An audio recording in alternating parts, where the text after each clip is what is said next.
سعودی عرب اور ایران میں تعلقات کی بحالی کا معاہدہ ہو گیا ہے۔ یہ معاہدہ 9 سال کے بعد ہوا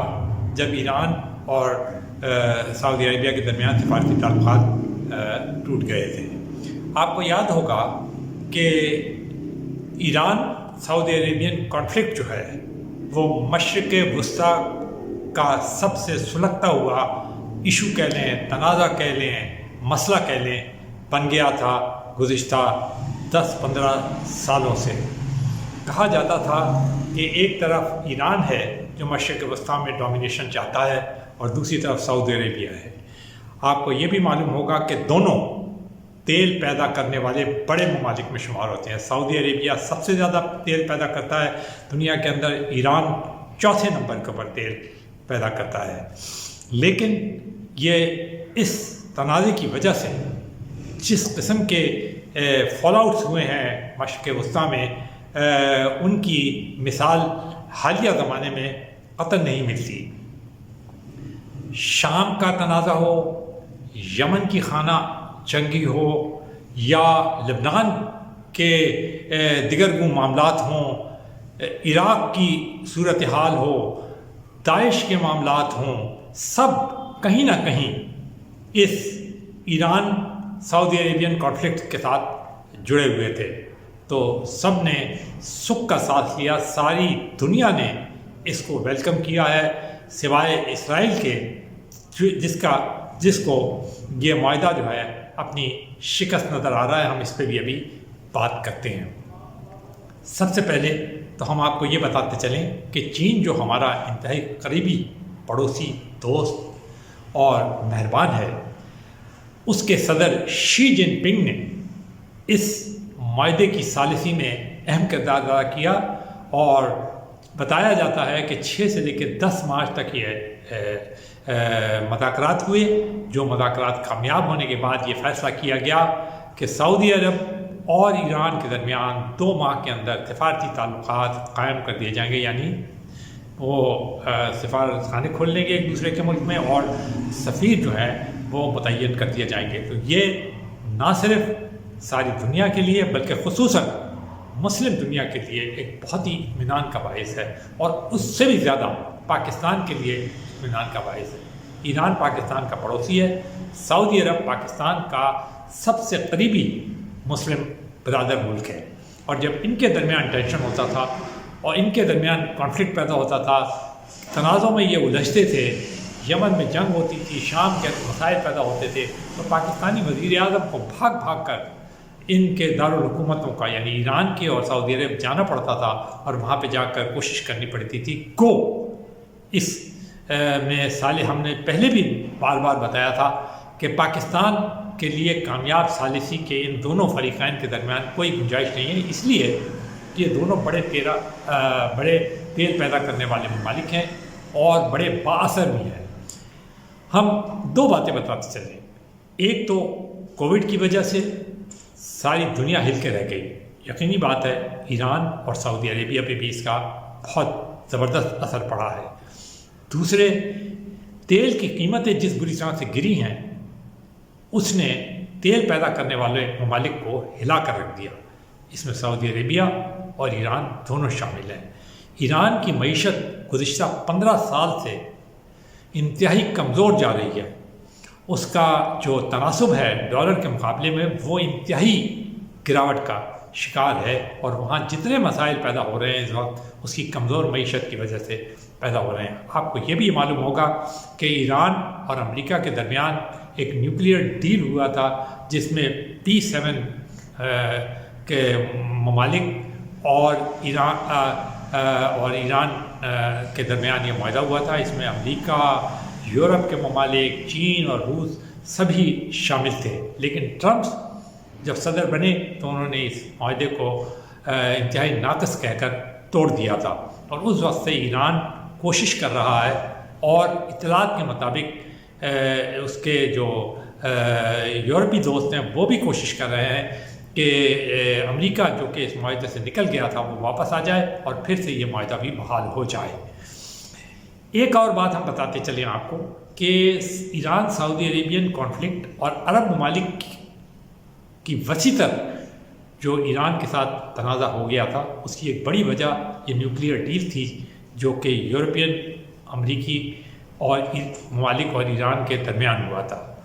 جب یہ اوباما کے زمانے میں ہوا تو اس وقت دو فریقین کو بڑا شدید تحفظ تھا، ایک سعودی عربیہ کو اور عرب ممالک کو، اور دوسرا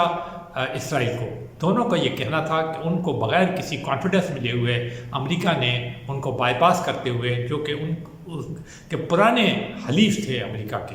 اور یورپی ممالک کے، ایران سے معاہدہ کر لیا اور سارے ایڈوانٹیجز جو ہیں وہ ایران کے پاس چلے گئے۔ آپ کو یاد ہوگا $40 ارب فوری طور پر اوباما صاحب نے ایران کے لیے ریلیز بھی کر دیے تھے اس نیوکلیئر ڈیل ہونے کی وجہ سے۔ اس جواباً ایران نے اپنا جو نیوکلیئر پروگرام تھا وہ کیپ کر دیا تھا، لیکن پھر ٹرمپ کے آنے کے بعد یہ ساری چیزیں الٹ گئیں اور پھر یہ کہا چل گیا کہ ایران جو ہے وہ پھر نیوکلیئر اس کی طرف جا رہا ہے۔ لیکن اب جب یہ آئے جو بائیڈن، جو کہ جن کا تعلق پھر ڈیموکریٹک پارٹی سے ہے، تو اب پھر دوبارہ یہ مذاکرات جو ہیں گزشتہ کافی عرصے سے جاری ہیں، لیکن ابھی تک پوری کامیابی نہیں ہوئی، پہلی بات۔ دوسری بات، چین کا رول جو ہے، ہم نے آپ کو بتایا تھا کہ جب گزشتہ 4 سال پہلے چین کے صدر نے کہا تھا کہ چین اب ایک بڑی طاقت بن چکا اور وقت آ گیا ہے کہ وہ ملک دنیا کے سینٹرل سٹیج کے اوپر اپنا اہم کردار ادا کرے۔ تو اب آپ یہ دیکھ رہے ہیں کہ وہ اپنا اہم کردار ادا کر رہا ہے۔ امریکہ کو اس بات پر اعتراض ہے کہ یوکرین کی جنگ میں اس نے وہ کردار ادا نہیں کیا جو کہ اسے کرنا چاہیے تھا، اور روس کو ان کے مطابق روس کو اسے کہنا چاہیے تھا کہ وہ یہ جنگ نہ کرے اپنے چھوٹے سے ہمسائے کے اوپر، اور کسی اس کو اس پہ سینسٹیو دلانے کی کوشش کرنا چاہیے۔ تاہم چین جو ہے اس معاملے کے اندر روس کا ساتھ دے رہا ہے۔ تاہم وہ یہ بھی کہتا ہے کہ وہ کسی بھی خون خرابے یا جنگ کا حامی نہیں ہے، اور وہ چاہتا ہے کہ معاملات جو ہیں وہ سلجھیں۔ بہرحال اس معاملے میں، یعنی سعودی عرب اور ایران کے معاملے میں، چین کے صدر شی جن پنگ کی ثالثی بالکل کامیاب رہی، اور انہوں نے وہ جو کہا تھا کہ چین اپنا ذمہ داری رول ورلڈ کے اسٹیج کے اوپر ادا کرے گا، دنیا کے عالمی اسٹیج پہ ادا کرے گا، وہ انہوں نے کامیابی سے ادا کیا، اور مشرق وسطیٰ میں امن قائم کرنے کے اندر ان کا یہ جو معاہدہ کرانا ہے ایک بہت ہی اہم کردار ہے۔ اب ہمارے ہاں اکثر یہ ہوتا ہے کہ ہم بڑی جلد بازی سے کام لیتے ہیں اور ہمیشہ ماضی کے اندر زندہ رہتے ہیں۔ ہمارا خیال یہ ہے کہ شاید اس سے امریکہ، چونکہ اسرائیل ناراض ہے، اسرائیل کے اپنے تحفظات ہیں، امریکہ کا دوسرا معاملہ ہے، امریکہ ایک سپر پاور ہے، اسی لیے اس کے ہاں سے جو رد عمل آیا ہے اس نے کہا کہ ہمیں تشویش ہے، تاہم ہم یہ اس معاہدے کو دیکھ رہے ہیں اور ایران کے معاملات کو بھی اور دیکھ رہے ہیں، اور سعودی عربیہ بھی۔ لیکن آپ کو یاد ہوگا کہ ٹرمپ کے زمانے میں اسرائیل سے عرب ملکوں کے معاہدہ کرانے کے اندر امریکہ کا بڑا زبردست ہاتھ تھا، اور اب صورتحال یہ ہے کہ ایک طرف عرب ممالک جو ہیں وہ ایران سے تعلقات قائم کر رہے ہیں، وہ خاص طور پہ سعودی عربیہ جو ہے اپنے سفارتی تعلقات قائم کر رہا ہے، اور دوسری طرف اسرائیل کے تعلقات جو ہیں وہ عرب ممالک سے بھی قائم ہو چکے ہیں، ادھر ترکی سے بھی اس کے سفارتی تعلقات قائم ہو گئے۔ تو اس پوری کی پوری صورتحال کو ہماری نظر میں ضرور رکھنا چاہیے۔ ایک بات ہم اور آپ کو بتاتے چلے کہ امریکہ کا رول جو ہے وہ مشرق وسطیٰ میں اتنا نہیں ہے جتنا یورپین، کیونکہ یورپین ممالک جو تھے ان کی یہ نوآبادیات تھی، انہوں نے یہ سارے عرب ممالک کے اوپر قبضہ کیا ہوا تھا، اور بعد میں جو عرب اور ترکی کے درمیان کانفلکٹ ہوا اور جو تیل وغیرہ نکالنے کے معاملات بھی تھے ایران کے، اس کے اندر بہت اہم کردار ادا کیا۔ تو یورپین جو تھے وہ بڑے، آپ فرانس کو دیکھیں وہ بڑا ایکٹیو تھا افریقی ممالک میں، لیبیا پر اس کا قبضہ تھا، اور مراکش میں تھا، ٹیونس میں تھا۔ تو آپ یہ دیکھیں کہ یہ ساری کالونیز جو تھیں یہ یورپین ممالک کی تھیں، امریکہ نے بعد میں اس میں دخل اندازی کی ہے۔ جتنا یورپ انڈرسٹینڈ کرتا ہے ایران اور عرب ممالک کو، اتنا امریکہ انڈرسٹینڈ نہیں کرتا، اور براہ راست جتنا اثر عرب ممالک کے تیل کا، عرب ممالک کے معاملات کا، مشرق وسطیٰ کے معاملات کا، خواہ وہ ایران کے معاملات ہوں، خواہ وہ سعودی عربیہ اور دوسرے عرب ممالک ہوں، اور یا افریقہ عرب ممالک کے ہوں، جتنا اثر جو ہے وہ یورپ پہ پڑتا ہے اتنا اثر کسی پہ۔ ایک چھوٹا سا آپ کو بتا دیں، سیرین کانفلکٹ کے بعد جتنی بڑی تعداد میں، ہزاروں لاکھوں کی تعداد میں جو مائیگریشن تھا میڈیٹرینین کے ذریعے، وہ عرب ممالک سے ہوا، سیریا سے ہوا، لیبیا سے ہوا، ٹیونس سے ہوا، ان ساحلوں سے وہاں گئے اور وہاں مسائل پیدا ہوئے۔ تو یہ سارے مسائل جو ہیں، یہ اس کو جتنا یورپ انڈرسٹینڈ، تو ہمیں اس بات کو بالکل ذہن میں رکھنا چاہیے کہ امریکہ کی تو باقاعدہ بات چیت چل رہی ہے ایران کے ساتھ نیوکلیئر ڈیل کے اوپر، اور جو بائیڈن ایک وقت ایسا آیا تھا گزشتہ سال کہ بہت قریب ہو گیا تھا یہ نیوکلیئر معاہدہ، جس کے اندر فرانس نے بہت زیادہ اہم کردار ادا کیا تھا، تاہم پھر اس کے بعد پوری ہو گئی۔ لیکن ایک بات ہم یہ کہتے چلیں گے کہ اس کا یہ جو سلسلہ تھا کہ ایران کی معیشت کو بحال کیا جائے، سب سے تعلقات بہتر کیے جائے، یہ سابق صدر حسن روحانی کے دور میں، یہ جو موجودہ صدر ہیں رئیسی صاحب، ان کو تو انتہا پسند کہا جاتا تھا، لیکن یہ ان کی بہت بڑی کامیابی ہے، بلکہ انہیں یہ بہت بڑا کریڈٹ جاتا ہے کہ باوجود اس کے کہ ان کا اس قسم کی کوئی ریپوٹیشن تھی، لیکن انہوں نے خارجہ امور کے اندر، اپنے علاقے کے اندر امن قائم کرنے کے اندر صدر رئیسی نے بڑا اہم کردار ادا کیا، اور انہوں نے بڑی تحمل سے کام کیا۔ اس کے علاوہ عراق کا بہت بڑا رول ہے، کیونکہ بڑے جو بنیادی مذاکرات ہوئے ہیں پچھلے سال سارے کے سارے، وہ عراق کے جو وزیر اعظم تھے مصطفی، ان کی ثالثی میں ہوئے، انہوں نے بڑا اہم کردار ادا کیا دونوں کو ساتھ بٹھانے میں، اور یہاں تک کہا جا رہا تھا ایران سعودی عربیہ کی طرف سے کہ شاید ہم کوئی معاہدہ ہو جائے، لیکن بعد میں وہ عراق کے اندر جو انسٹیبل صورتحال تھی، عدم استحکام کی سیاسی صورتحال تھی، اس کی وجہ سے وہ معاہدہ نہیں ہو سکا۔ تو عراق کا بھی بڑا رول رہا ہے سعودی عربیہ کو اور ایران کو قریب لانے میں، آثار پہ ان کے سابق وزیر اعظم کے۔ تو اب مشرق وسطیٰ کے میں جو صورتحال پیدا ہوئی ہے، اس کو اس تناظر میں بھی دیکھنا ہوگا کہ امریکہ جو ہے، اس نے یہ اعلان کیا تھا کہ وہ مشرق وسطیٰ سے جا رہا ہے، مغربی ایشیا سے جا رہا ہے، اور جنوبی ایشیا سے جا رہا ہے، جو افغانستان اس کی لاسٹ کڑی تھی، اور وہ اب جو ہے اس کا مین فوکس جو ہے وہ انڈو چائنا ہوگا، یعنی جنوب مشرقی ایشیا ہوگی۔ تو ایک طرح سے آپ یہ دیکھیں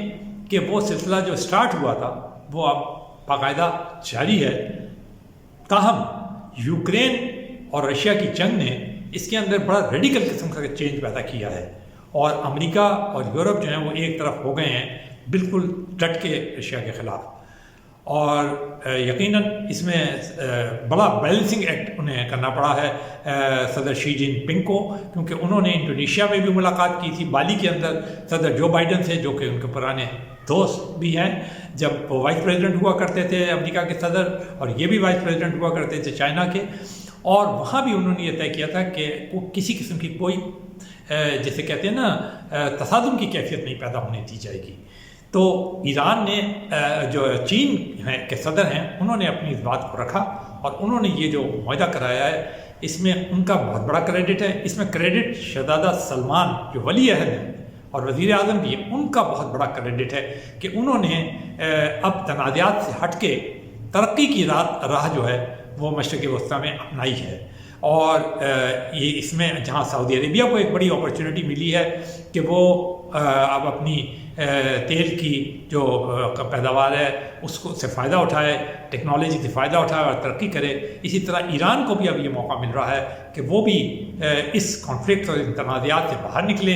اور وہ بھی اپنی ترقی کی طرف زیادہ توجہ دے، اپنے لوگوں کی طرف زیادہ توجہ دے۔ جیسا کہ آپ کو معلوم ہے کہ گزشتہ دنوں میں ایران میں بھی خاصی ہلچل پائی گئی تھی، اور بہت زیادہ وہ فوکس رہا دنیا کی خبروں کا۔ تو ایک تو اب یہ سارا تناظر ہے جس کے اندر امریکہ، روس اور چین اور روس کی ایران سے سرحدیں بھی ملتی ہیں، وہ پڑوسی بھی ہیں، اور وہ بہت زیادہ ایران کے معاملات میں دلچسپی بھی لیتے ہیں، ایران بھی ان کے بہت قریب ہے۔ امریکہ سے اس کا تنازع چل رہا ہے، نیوکلیئر ڈیل ابھی ہو نہیں سکا، تو یقینی بات ہے کہ امریکہ کی صورتحال بالکل ڈفرینٹ ہے، لیکن اس کو جیسے کہ ہمارے ہاں ایک جلد بازی کے اندر کسی کی شکست اور کسی کی فتح اور کسی کی کامیابی تعبیر کیا جاتا ہے، سفارتی معاملات کے اندر بڑے ٹھہراؤ کی ضرورت ہوتی ہے۔ ہمیں یہ دیکھنا ہوگا کہ اس معاہدے کے اثرات جو ہیں وہ اسی طرح نکلیں جیسا کہ ساری مسلم دنیا کی خواہش ہے کہ امن قائم ہو، نہ صرف پوری دنیا میں بخاص طور پہ مسلم ممالک میں اور مشرق وسطیٰ اور علاقے کے اندر، تاکہ ترقی جو ہے وہ ان علاقوں کا بھی اسی طرح مقدر بنے جیسے باقی ترقی یافتہ ممالک کی بنی ہے۔